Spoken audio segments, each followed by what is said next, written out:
Hello food lovers, welcome to cooking world. ఈరోజు వీడియోలో 5 నిమిషాల్లో చాలా ఈజీగా బ్యాచిలర్స్ కూడా సింపుల్గా తయారు చేసుకునే విధంగా సేమియా ఉప్మాని పొడి పొడిలాడుతూ ఎంతో రుచికరంగా ఎలా తయారు చేసుకోవాలో చూద్దాం. నేను చెప్పే విధంగా ఒకసారి ట్రై చేసి చూడండి. టేస్ట్ అయితే చాలా బాగుంటుంది.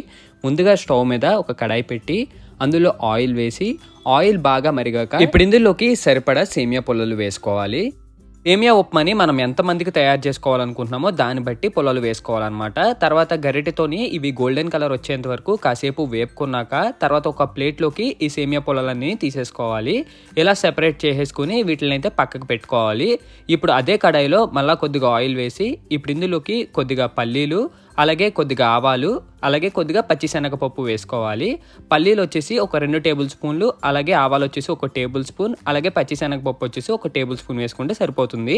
ఇప్పుడు ఇవన్నీ పచ్చివాసన పోయేంత వరకు వేపుకున్నాక ఇప్పుడు ఇందులోకి సన్నగా చీర పెట్టుకున్న పచ్చిమిర్చి, అలాగే ఉల్లిపాయ ముక్కలు, కొద్దిగా కరివేపాకు వేసి ఇవి కూడా కాసేపు పచ్చివాసన పోయేంత వరకు ఒక 2 నుండి 3 నిమిషాలు కాసేపు మనమైతే గరిటెతో వేపుకోవాలి.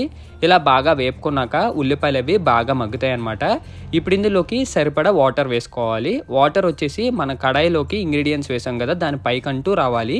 ఇలా వేసిన తర్వాత ఇప్పుడు గరిటెతో మళ్ళీ ఒకసారి బాగా కలుపుకొని ఇందులోకి తగినంత సాల్ట్ వేసుకోవాలి.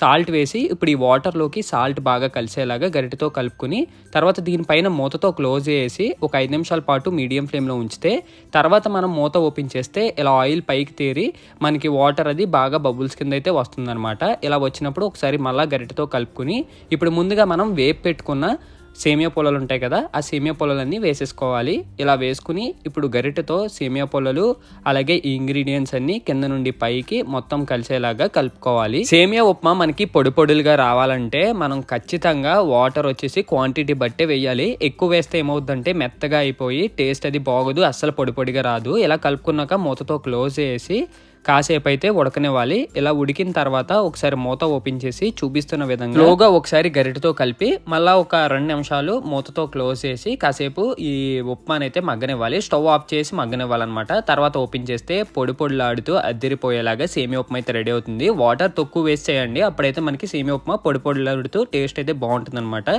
So that's it for today guys. Video మీకు నచ్చినట్లయితే లైక్ చేసి షేర్ చేసి సబ్స్క్రైబ్ చేయండి. నెక్స్ట్ వీడియోలో మళ్ళీ కలుద్దాం. బాయ్.